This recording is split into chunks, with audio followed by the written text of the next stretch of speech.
Hi guys, இன்னைக்கு நம்ம வீடியோவில் என்ன பார்க்க போகிறோம்னா டெட்பூல் அண்ட் உல்வரின் படத்தோட ஃபுல் ரிவ்யூ தான் பார்க்க போகிறோம். வீடியோக்குள்ளே போகிறது முன்னாடி நீங்கள் நம்ம சேனலுக்கு ஃபஸ்ட் டைம் வந்திருந்தீங்கன்னா சப்ஸ்கிரைப் பண்ணுங்கள், கூட பெல் ஐக்கானும் கிளிக் பண்ணுங்கள். அப்போ தான் நம்ம போகிற வீடியோஸ்லாம் உங்களுக்கு அன்டைம் நோட்டிஃபிகேஷனாக வரும். சரி, வாங்க வீடியோ ஸ்டார்ட் பண்ணலாம். இந்த படத்தோட கதை என்னென்னா, ஆல்ரெடி டெட்பூல் 2ல் டைம் ட்ராவல் பண்ணி நிறைய டைம் லைன் பிரான்ச்சை க்ரியேட் பண்ணியிருப்பார். இதுக்கப்புறம் டிவி எல்லாம் சேர்ந்து டெட்பூல் அரெஸ்ட் பண்ணிடுறாங்க. அரெஸ்ட் பண்ணதும் இல்லாமல் உல்வரினை பிடிச்சிட்டு வரணும்னு டிமாண்ட் பண்ணுறாங்க. அதுக்கப்புறம் என்னாச்சுங்கிறது தான் இந்த படத்தோட கதை. பாசிட்டிவ் நெகட்டிவ்னு பார்த்துருவோம். ஃபஸ்ட்டு பாசிட்டிவ் பாயிண்ட் என்னென்னா, இந்த படத்தில் டெட்பூலாக நடிச்ச ரயன் ரெனால்ட்ஸ் தான் தலைவன் உயிரை குடிச்சு நடிச்சிருக்காருங்க. இந்த படத்துலையும் இந்த டெட்பூல் கேரக்டர் பண்ணுறதுக்காகவே பிறந்திருக்காரு போல். இந்த அளவுக்கு பர்ஃபெக்டாக பண்ணுவாங்களான்னு கேட்டால் யாருமே பண்ண மாட்டாங்க. இவர் சூப்பராகவே பண்ணியிருந்தாரு. அடுத்து ஹியூக் ஜாக்மேன் தான். அவரும் சும்மா கிடையாது, ரயன் ரெனால்ட்ஸ்க்கு போட்டி போட்டு நடிச்சிருக்காரு. காமிக் புக் அக்யூரேட்டாக இல்லைனாலும் இவர் மூலமாக தான் இந்த உல்வரின் கேரக்டர் இன்ட்ரோவ் ஆயிருப்பாரு நமக்கு. நான் சொல்கிறது காமிக் புக் படிக்காதவங்க, காமிக் புக் படித்தவங்களுக்கே இந்த கேரக்டர் பர்ஃபெக்டாக இருக்குன்னு தான் சொல்கிறாங்க. அது மட்டும் இல்லாமல் இந்த உல்வரின் கேரக்டரில் 20 வருஷமாக நடிச்சிருக்காரு. அதுக்காகவே இவருக்கு கின்னஸ் வேர்ல்ட் ரெக்கார்டில் இடம் பிடிச்சிருக்காரு. அந்த அளவுக்கு மெனக்கட்டி நடிச்சிருக்காரு இந்த கேரக்டரில். இவங்க 2 பேரை தாண்டி படத்தில் எக்கச்சக்க கேமியோஸ் இருக்குது. நான் எக்ஸ்பெக்ட் பண்ண மாதிரியே ஒரு சில கேமியோஸ் இருந்தது, ஒரு சில கேமியோஸ் இல்லை. இந்த கேமியோஸ்க்காகவே இந்த படத்தில் ஹைப் ஜாஸ்தியாக இருந்தது.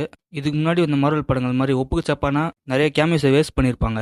ஆனால் இந்த படத்தில் எந்த கேமியோ வேஸ்ட் பண்ணவே இல்லை. வர கேரக்டர்ஸ் கூட கதையில் இம்பேக்ட் பண்ணுற மாதிரி தான் எழுதியிருக்காங்க. என்னென்ன கேமியோன்னு சொன்னால் ஸ்பாய்லர் ஆகிடும். படத்தை தேட்டரில் போய் பாருங்கள். அடுத்து படத்தோட விஎஃப்எக்ஸ் தான். விஎஃப்எக்ஸில் ஒரு பிசுறு இல்லாமல் நல்லாவே பண்ணியிருக்காங்க தான் சொல்லணும். விஎஃப்எக்ஸ் மட்டும் நம்பாம நிறைய ப்ராக்டிக்கல் எஃபெக்டை யூஸ் பண்ணியிருக்காங்க. அதெல்லாம் பார்க்கவே ரியலாகவே இருந்தது. அடுத்து இந்த படத்தோட ஆக்ஷன் சீக்வன்ஸ் அண்ட் காமெடி, இதுக்கு முன்னாடி இந்த 2 டெட்பூல் படங்கள் மாதிரியே ஆக்ஷனும் காமெடியும் நல்லாவே பண்ணியிருந்தாங்க.